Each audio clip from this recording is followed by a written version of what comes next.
Beverly Reed. And I'm Dr. Amber Klimczak. And we are Two Peaks in a Pod. Well, hello. Welcome back, everybody. Thank you, everybody, for listening to our first podcast. We were so surprised that so many of you guys were there to support us, and thank you so much. Yeah, it was fun. I was fairly certain that it was probably my mother that downloaded it at least 70 times. But to our surprise, there are some patients out there listening to us and our silly combos. So hopefully you're learning a little bit of something and having fun along the way. Yes, and you know what? Some OBGYNs have sent me some text messages too. They have some requested topics for us to go over too. And yes, but let's thank your mom for that 5-star review too. Okay, so Dr. K is surprising me with the format today, and so I don't know what our topic is that we're going over, but she's going to let me know. Okay, all right. So, Dr. Reed, as a lead-in, what is one of the most unusual fertility rituals that a patient has brought to you and asked you about?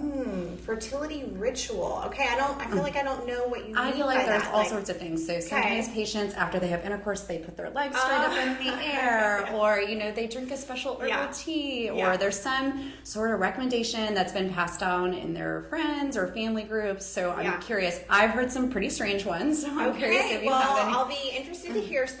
I think maybe as you tell me your examples, maybe it'll make me think of some more. I can't really think of anything too unusual right off the top of my head, but I'm interested to hear what you've got. Okay, so I have a quiz for you. Okay. This is going to be what our topic is today. So we're going to play a game. Okay. It's called I love games. Fertility Ritual or just plain ridiculous. Okay. Ridiculous is something that I just made up. Okay. It's not anything that has a history of, being passed down to be a fertility, thing to do to help increase your chances. Ritual, these are going to be ones that people have actually, passed down through their culture or their family, and they're supposedly increase their fertility. Okay, so this is your sign to go with. This is the Texas size swab. So we use some medical equipment here to make our sign. Yay! Okay, good, so I'm going to read them to you, and yes, you tell me whether it's just ridiculous or a ritual. Okay? All right, so I didn't know we were going to get to play a game. I love games. I know, it's so exciting. So, I told you my inspo is Hoda and Jenna, and they do lots of games. Okay, so we're basically trying to follow in their footsteps. So, all right, throwing your underwear on the roof. Oh my gosh, that has to be ridiculous. That can't be. No way. I've never heard of that. Has to be fake. Okay, so ridiculous. Actually, this is true. This is a real ritual, okay? So this is in Congo. It's customary for the nation's Yanzi people to throw their underwear onto their roof when it's a waning moon. This is meant to help boost fertility and the rates of conception. Oh my gosh, okay. So are you going to start recommending that? You know what? I think patients are always open to crazy ideas, so. You know what? It doesn't hurt. If you're driving around your neighborhood, you see some underwear up on the roof, maybe, Now I know why. Say a little prayer for that couple, because they're really trying. Yeah. Okay. All right. Here's our next one. Okay. Taping pennies to a tree. Okay. Never heard of this either, but could it be true? No. I'm going to go with ridiculous. I don't see any connection there. All right. I made that one. Okay. But I felt like pennies are good luck, so that was something that people could really do. Yeah. Okay. Maybe you should make a ritual. All right. So that was a Dr. K. Ridiculous. We should go tape some pennies on our trees out on the property. Okay. All right. Ready for our next one? Yes. Drinking baboon urine. Oh my gosh. Okay, but you know what? I could maybe see the logic in this, so I'm going to say ritual. You are correct. Oh, okay. So first, let me tell you that this is true. So locals in Zimbabwe have taken this to a whole new level, right? They believe that baboon urine carries hormones that can boost male and female fertility, and people are known to actually mix baboon urine with beer. All right. And this is an attempt to increase their chances of conception. So, Dr. Reed, tell me, because I want the listeners to know, what was your thought process? Because this really isn't that far off, right? Certainly, probably not drinking, but where do you think this comes from? Yes. Well, so interestingly, some of the fertility medications that we give for fertility treatment come from urine. maybe not from baboons, from women, but we know that hormones can be excreted in the urine, and then we can use that as part of our fertility treatment. And so that's why I was thinking, hey, maybe they're just doing that. I mean, I don't know that would work with baboons, but I mean, I could at least understand the concept for it. Right, exactly. So I always loved hearing the stories of how we really created our fertility medications. It's really interesting history, and I think some of the very first fertility medications came from postmenopausal nuns, right? So I also see the logic behind this, probably not drinking it, and agree, probably not from baboons. Sure. And I will say that none of this is medical advice, so Dr. Reed and I do not recommend chasing down a baboon and drinking baboon. No, please don't do that. Definitely not. Yes. Okay, you ready for the next one? I'm ready. Okay, soaking women in water. Soaking women in water. Just like taking a bath? Throwing water on women, just like soaking them. I mean, okay, I'm going to go for ridiculous. Because, I mean, we do that all the time. We take a shower, take a bath. Like, I don't think that's going to help. No. So this is actually a ritual. Okay. So it's believed, so men will actually soak women in water as part of an annual Easter tradition. Okay. The rituals date back really early as the 2nd century. And it's believed to be a way to cleanse women in order to give them the gift of fertility. And so basically women would line up in the streets, and if they wanted to participate, then men would throw water on them as they went down the streets. So I was kind of laughing. I'm like, well, it's 102 degrees here in Dallas, so I think there would be some women that would be open to it, right? That's right. I might stand on the street and get doused in water. That's right. I'm sweating right now. Absolutely. Yes. That sounds like a Saturday afternoon at my house. You know, my girls, we had a water balloon fight, so I got hit by a few water balloons. So watch out, Stephen. There's some fertility coming our way. Right. There's a baby on the way. All right, you ready for the next one? Yes. Okay, what about baking a rose petal pie? Okay. Well, I like pie, but I don't think I would like rose petal pie. And okay, I'm trying to think if there's any supplements that I know of that use rose petals. I can't think of any, so I'm going to go with ridiculous. That's correct. Okay. I made this one up, but I agree. I hear lots of things with, herbal supplements. Yeah. All sorts of flowers seem to have some symbolic fertility, nature or something like that. So that's where I came up with this one, but no, it was ridiculous. You got it. All right. Too good for you. Okay. All right. What about rubbing a coffin? Oh gosh. Okay. It's a little dark. That is really dark, but I can understand the logic in that. Maybe not like the scientific part of it, but maybe, as one life has passed, like a new one's going to come. So I'm going to go with ritual. That's right. Yes. So this is a ritual. Okay. So this comes from China. So basically the daughters-in-law of a deceased, mother-in-law will cover their stomach in green cloth. Okay. And that color is associated with spring, growth, fertility. So it's very symbolic. And what they do is they actually rub their bodies against the coffin, and the idea is to gain the procreative power of the recently deceased person, because obviously they have had children. Yeah, I kind of like that one. I feel like that's special. Yeah, it's like passing it down through the family. Yeah. So, I know, it was really interesting to read of all the different cultures and what they do, so that one was kind of neat. That is cool. Okay, great. Okay. All right, the next one is switching partners. Oh, wait, what?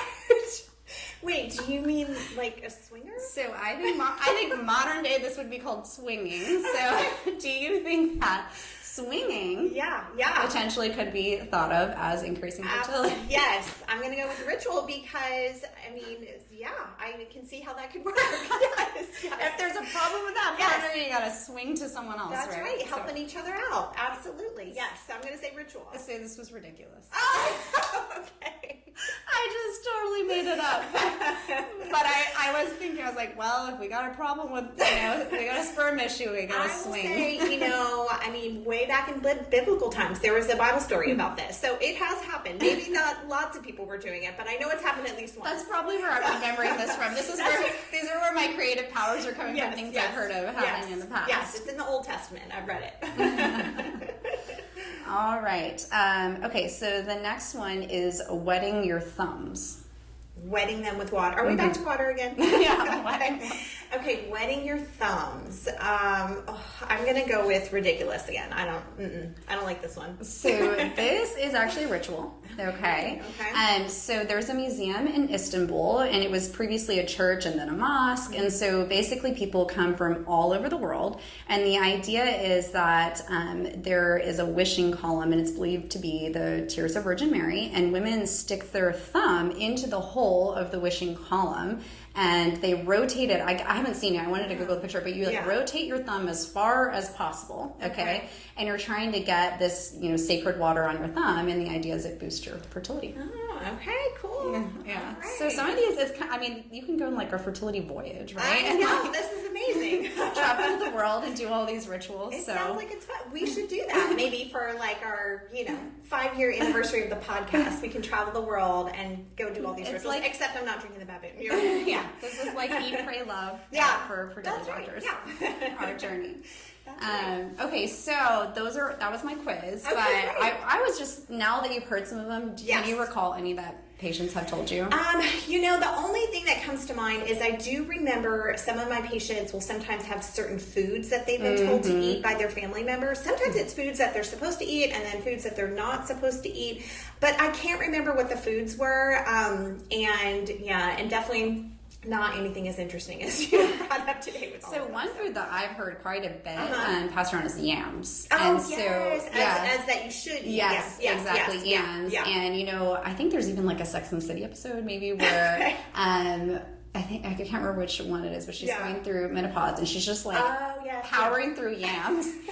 And so I'm like, okay, well, what's the idea behind it, right? So you probably know this too, that some of the original medications, I believe it's a progesterone supplement, was made from yams, right?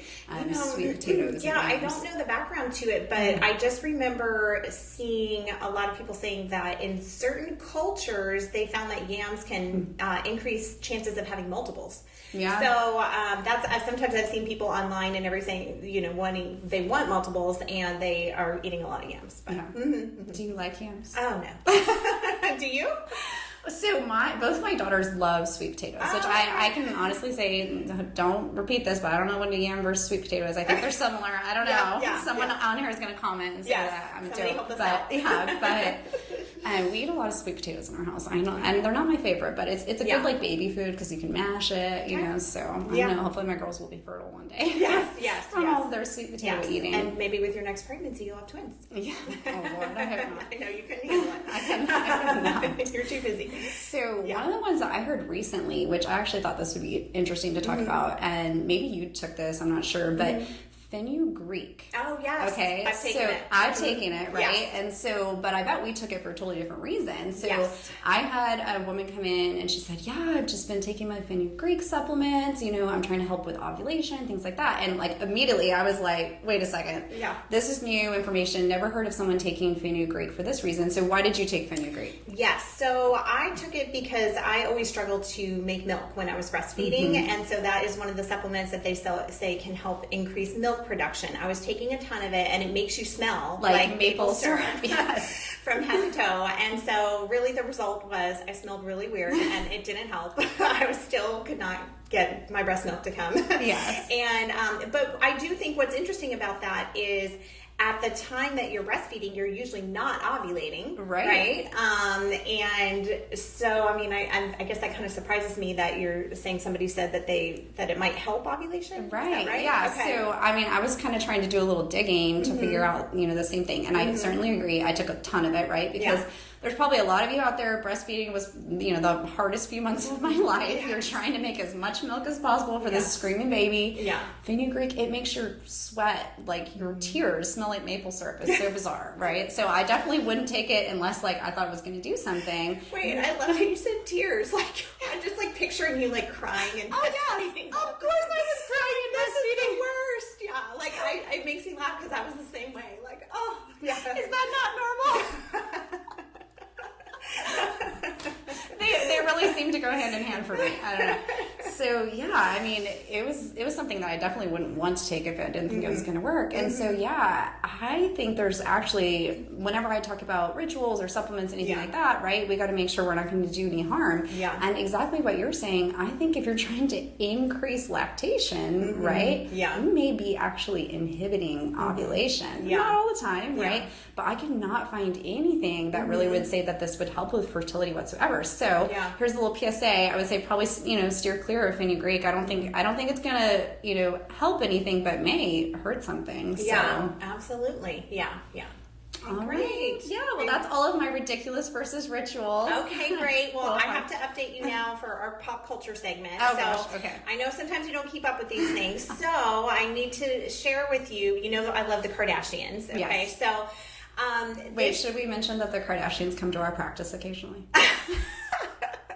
Okay, yes, let's bring this up. Okay, so we have an electronic medical record system, and a lot of times when we're trying out the new features of our electronic medical record system, we want to use a test patient. And so most people, when they're doing a test patient, will just name the patient like test or something like that. But of course, I like to be extra, so I will just name a test patient a Kardashian. And there's so many of them to choose from. So we have Kim Kardashian, Kylie Jenner, we've got all the Kardashians. They all come to see us. Yeah, we have Kanye West, and so it's always funny because when we see one of those names, we automatically know, oh, that's a test patient, right? But every now and then we'll have a new employee that will see a Kardashian on the schedule, and they're like, oh my gosh, Dr. Reed is taking care of Kim Kardashian. This is amazing. I'm like, no, calm down. That's not her. So, so full disclaimer, we are not their doctors, so this is not a HIPAA violation. We have done nothing to help the Kardashians. Yeah, no, it's just for fun. But it's also funny because some of them, we have to mess with insurance and things like that. So we're always like, well, Khloe has insurance, but Kim doesn't have insurance. That's right. Like they have like different levels. That's right. Sisters. Okay, so all right, back to pop culture. Okay, so I need to update you. So we kind of brought up Kourtney Kardashian last time because I was sharing with you that she had frozen eggs. Okay. She had thawed her eggs. She didn't end up with having any viable embryos. Okay. So the whole backstory is that Kourtney Kardashian had 3 kids with her prior boyfriend Scott, and now Scott. Yes, I know heard about Scott. Okay, yes. Even I've heard about Scott. He is a rascal. But now she has what we call NFL, newfound love, and she's married to Travis. And so they have been trying to have a baby together.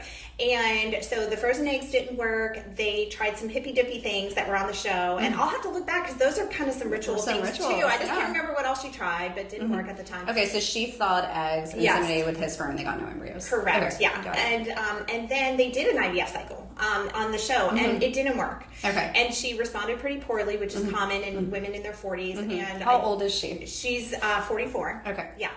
And wow, you really do know them. I'm telling you, I follow them. And I bet she doesn't know how old I am. Yes. Well, you're a baby. You're but anyways, I really loved that they shared their IVF journey. This was on the most recent season because you really have to be vulnerable to show that you did IVF and that it didn't work, and because that's so emotional, that's really hard to go through and everything. And so my heart really went out to them when that happened, and I thought that was great that they shared. And really, they kind of just got to the point where they were like, "We're just going to close this chapter. We're not going to do IVF." Okay. And then this week, at Travis's concert, Kourtney Kardashian held up a huge poster board. Oh my gosh. That said, "Travis, I'm pregnant." Oh my gosh. And I was like, what? And so, of course, I'm so happy for her.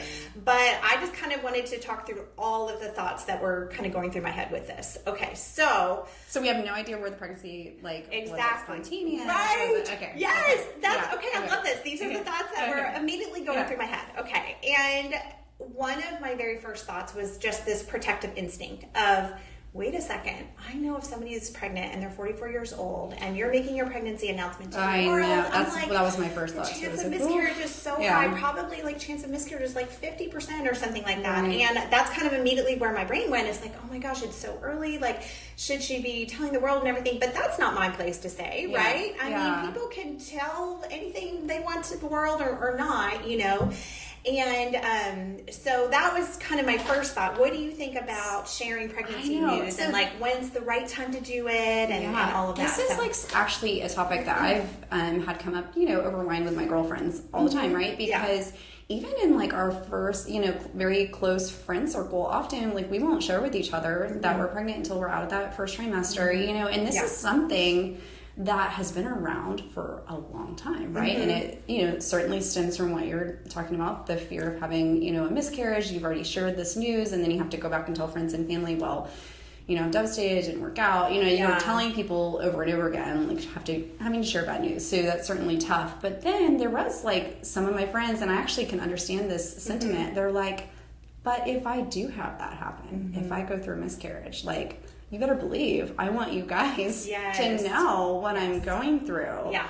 And, be able to mourn that, not quietly, right? But with like your trusted friends and family. Because, I mean, I think that there's a lot of people that don't tell a soul. Yeah. Maybe it's just you and your partner. Yeah. You're pregnant. You're so excited. Just because you're not telling people doesn't mean that your hopes aren't up. Yeah. That you are just thrilled to be pregnant, right? Yeah. And then all of a sudden, quietly, you also have a loss. Yes. And you can't talk to anyone about it because you didn't tell anyone that you were pregnant, or maybe you do, but then, it's just, I understand kind of both sides. Yeah. I could never keep a secret, and I'm very impatient. My patients and my friends know this about me. That's why I'm like, call me the second you have a positive pregnancy test. I can't wait, And so my friends, we always, I'd be like, you've got to tell me. Like, I have to know. Like, we need to obsess about it together. Yes, I'm like, what your numbers? Yeah.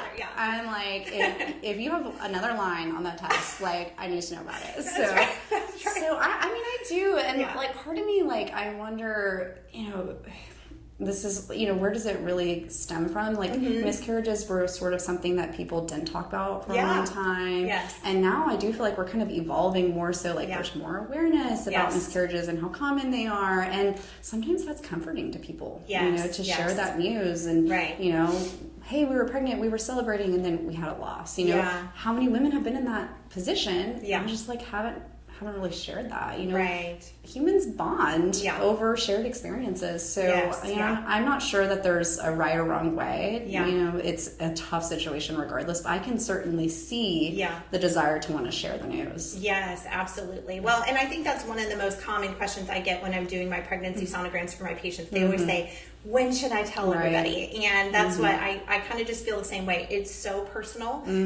Some people want to say it super early on because even if they're going to go through a loss, they need the support of their friends and their family, and other people want to keep it private until later. There's no right or wrong answer here, and certainly no right or wrong answer for Kourtney either. But there's more to the story too. So, I was like, this is 44. I have some suspicions here. You have some questions. Okay, yes. So here's kind of just the hard part for me to process with all of this too, right? Kourtney Kardashian is a public figure, and she shares her life on reality TV, which is amazing. She shares the ups and the downs, right? But as a fertility doctor, when I see that she's pregnant at 44, I can't help but wonder how and why did she get pregnant, right? Yes. So the chances of a 44-year-old getting pregnant on her own are probably about 5%, whether you're trying on your own or even doing our most aggressive treatment, IVF, right? And so this is her story to tell or not tell, but I can't help but wonder, is she the 5% that was able to do that, and she certainly could be, or did she explore some other options in order to get pregnant? And so I was just going to tell you what I would do if I were in her case, because I'm 44, like Kourtney, and soulmates. Exactly, like she and I could be sisters, twin sisters. But anyways, what I would do if I were in her case and I'd been trying on my own and I had tried IVF and it wasn't working, is I would use donor egg to get pregnant, because instead of chances of maybe 5% of it working, I'd have chances as high as maybe 60 to 70% of getting pregnant. And here's the thing, when you're Kourtney Kardashian and you've got multiple sisters who could donate eggs to you, especially much younger, beautiful sisters like Kylie and Kendall, I mean, I think I would try to ask my sisters, hey, can I have some eggs? and or if they didn't feel comfortable doing that, maybe use an anonymous egg donor or something like that. Now, the thing is that, I have plenty of patients who do donor egg IVF, and that is totally up to them too, whether they want to disclose that. I do really love, there's somebody who shared recently on my Instagram her journey with donor egg IVF, and if you want to go, you can go on my Instagram and read all about it. I think it was amazing that she shared that information, because I think the more people who are just open about it and can explain how the process works and how happy they are in the end, it really helps other people who are struggling with that decision and trying to decide what to do. I definitely agree. I feel like donor egg is one of those things where you introduce it as an idea, and no one is like, jumping to move forward with donor egg, right? But it's a door that's sort of always open to you. And so for someone like her that's already been through IVF with her own eggs, had a negative outcome, like that's a hard journey, right? And that can beat you down, and especially if you go through it several times, right? So often we'll present the idea, we'll come back to the idea, and it's a hard decision to make.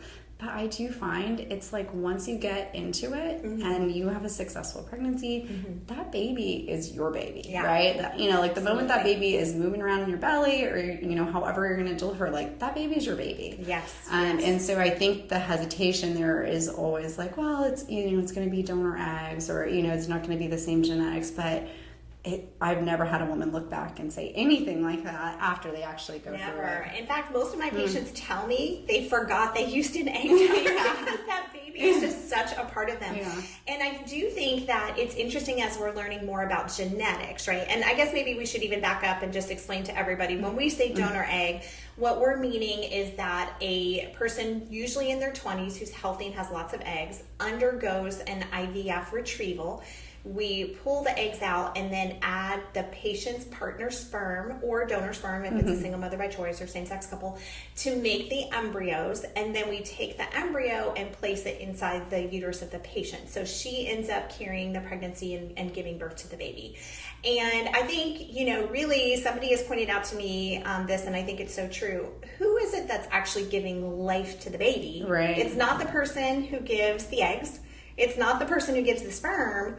It's the patient who's literally giving life to the baby. And that is just a bond you cannot break. Absolutely. When you've grown that baby inside your womb for 9 months, you are just besties for life at that point. So really the feedback that I've gotten from my patient, I've never had a patient regret it. And really what most of my patients tell me is, I wish I would have done this sooner and earlier instead of trying IVF over and over and over, and it wasn't working. And I would say the other just really amazing thing about our bodies is, well, I guess first I'll start with what's annoying about our bodies. Okay, we start off with millions and millions of eggs. Why do we run out, And so why do the ovaries age? I know. We need to do more research and try to figure out why that's happening and stop it from happening. But for now, it happens. And so, but what's cool about our bodies is our uterus really doesn't age like our ovaries do. Yeah. I had an old mentor that used to laugh and say, the uterus is timeless. And now I use that with my patients. I'm like, look, we're going to freeze your embryos. You come back and see me years down the road. Your uterus is timeless. And they're like, really? Yes.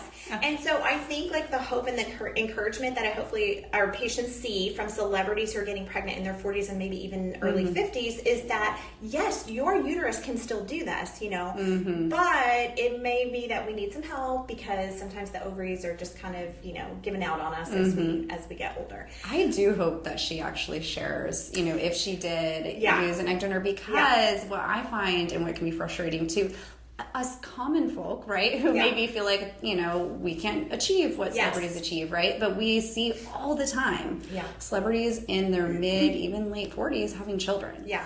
And if you're someone that's been through IVF, you're like, how did they do that? Why can't I do that? What tools and resources do they have available to them that I don't have available to me? And it can seem really frustrating. Yeah. When, in fact, I do think some of them just are not maybe telling the full story. Yeah. I used a donor egg, Well, and I will say it's possible that she may be sharing this on a future season of the Kardashian show, and maybe that's why they're just keeping it under wraps for now. But so far, she has not answered any questions like that. And I do want to just emphasize, too, I don't think she has to. You know, No, that's true. I do appreciate the fact that true. she's already shared so much, and there are so many complexities to the matter too, because if she shares with this or shares this with us, she also has to figure out when is she going to share that with her child, and what's the right age to tell the child, and different things like that. It is not a simple subject for sure, and so definitely no judgment here as far as that goes. But okay, but then there's even more to the story because so everybody thought it was really cute. She held up the sign. Travis comes down from the stage, gives her a big hug. It's so cute and like romantic and everything. And then people like have lots of photos they're posting. And then here's the thing. She's showing. Okay. So I don't know how far along she is. I'm guessing like maybe like 22 weeks or something like that. Okay. And so she hid it for a while. Yes. And so then I was and like, she's little, right? She's the little, She's tiny. Yeah. So I don't know how she hid it so well. But then I was like, oh, well, that's why she's like making this announcement, because she's far enough along to know that it's not going to, you know, well, you never say never, but when you're past that first trimester, you feel better that, you know, potentially lower risk of miscarriage at that point. That's true. And then I guess surely if she were showing, though, this could have been a surprise to Travis. Like, I think it was more an announcement to the world, not necessarily an announcement to Travis. Surely he had to know, because she was pretty pregnant at that point. And then they also just did a gender reveal too, which was really cute. Do you know what she's having? I have no idea. It's a boy. So that was really cute too. Okay, Dr. K. So we were going to do some questions and answers, but we talked so much that we ran out of time, and I have to go do some embryo transfers. So I've got to run. Okay. Thanks everyone for listening. Have a great week. Thanks. Bye. Bye.